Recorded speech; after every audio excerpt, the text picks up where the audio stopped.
ये प्रगति और दिलीप हैं। तस्वीर 5 मार्च की है, जब इनकी शादी हुई थी। दोनों ने परिवार वालों की रजामंदी के खिलाफ जाकर शादी की थी। शादी के महज 15 दिनों बाद दिलीप बेहोशी की हालत में पाए जाते हैं। उन्हें अस्पताल में भर्ती कराया जाता है, लेकिन 2 दिन बाद दिलीप की मौत हो जाती है। पुलिस जांच में हत्या की पुष्टि होती है और हत्या की सुपारी देने वालों में 2 लोगों के नाम सामने आते हैं, प्रगति और अनुराग।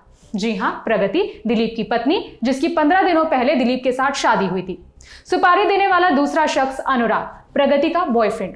अब इस घटना में किरदारों के नाम अगर बदल दिए जाएं तो आपको मेरठ मर्डर केस याद आएगा, लेकिन ये मामला मेरठ का नहीं बल्कि उत्तर प्रदेश के ही औरैया जिले का है। इंडिया टुडे से जुड़े सूर्य प्रकाश की रिपोर्ट के मुताबिक 5 मार्च को प्रगति और दिलीप की शादी हुई थी।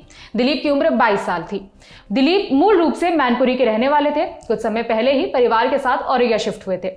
औरैया के दिव्यापुर में क्रेन सर्विस चलाते थे। 19 मार्च को दिलीप किसी काम से वापस घर की तरफ बाइक से लौट रहे थे।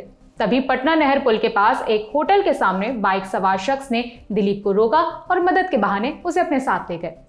इस घटना के कुछ घंटों के बाद पुलिस के पास गांव वालों का फोन जाता है कि एक घायल व्यक्ति बेहोशी की हालत में मिला है। पुलिस बताई जगह पहुंचती है तो उन्हें खेत में औंधे मुंह पड़ा दिलीप मिलता है। उनके शरीर में 1 गोली और 9 गंभीर चोटों के निशान थे। पुलिस दिलीप को अस्पताल में भर्ती कराती है, जहां 2 दिनों के बाद यानी 21 मार्च को उनकी मौत हो जाती है। सबसे पहले पुलिस होटल के पास लगे कैमरों को खंगालती है, जहां उन्हें सीसीटीवी में रिकॉर्ड दिलीप पर हमला करने वालों की हिंट मिलती है। सीसीटीवी के आधार पर पुलिस रामजी नागर नाम के किलर को गिरफ्तार कर लेती है। तलाशी में उसके पास 315 बोर का तमंचा और 2 जिंदा कारतूस मिले। वहीं पर एक दूसरा शख्स भी मिला, नाम था अनुराग यादव। पुलिस ने दोनों को हिरासत में लेकर सख्ती से पूछताछ की। तब पता चला कि अनुराग दिलीप की पत्नी प्रगति का प्रेमी है। इसके बाद पुलिस ने प्रगति को भी हिरासत में ले लिया। पूछताछ में प्रगति ने कबूला है कि उसने ही अनुराग के साथ मिलकर पति की हत्या की प्लानिंग की थी। अनुराग और प्रगति एक ही गांव के रहने वाले थे। दोनों 4 साल से रिलेशनशिप में थे। परिवार वाले दोनों की शादी के लिए राजी नहीं थे। इसी बीच 5 मार्च को प्रगति के परिवार वालों ने प्रगति की शादी दिलीप के साथ करा दी थी। प्रगति ने अपने पति को रास्ते से हटाने के लिए प्रेमी के साथ मिलकर साजिश रची। रिपोर्ट के मुताबिक प्रगति ने अनुराग से कहा, दिलीप बहुत पैसे वाला है और उसकी मौत के बाद दोनों अच्छी जिंदगी गुजार सकते हैं। दिलीप की हत्या करने के बाद दोनों ने रामजी नागर को सुपारी दी। 2 लाख में डील फाइनल हुई थी। बताया जा रहा है कि प्रगति ने शादी के बाद मुंह दिखाई में मिली रकम से किलर को सुपारी देने की व्यवस्था की थी।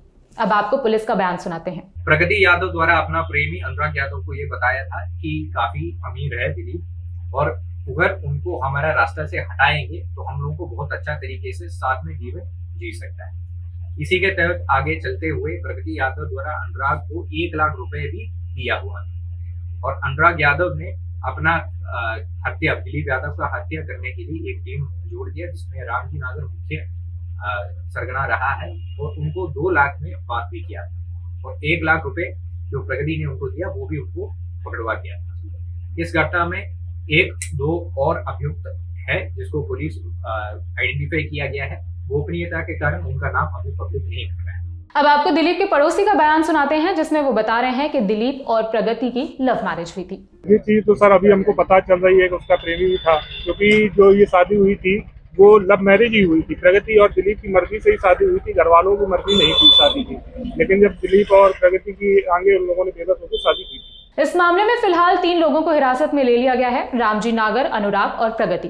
पुलिस अभी इसकी जांच कर रही है कि दिलीप पर हमला करने वाले कुल कितने लोग थे। मामले में अगर कोई जरूरी अपडेट आता है तो हम आप तक पहुंचाएंगे। खबर के लिए जानकारी जुटाने में मदद की है हमारे साथी अर्पित कटियार ने।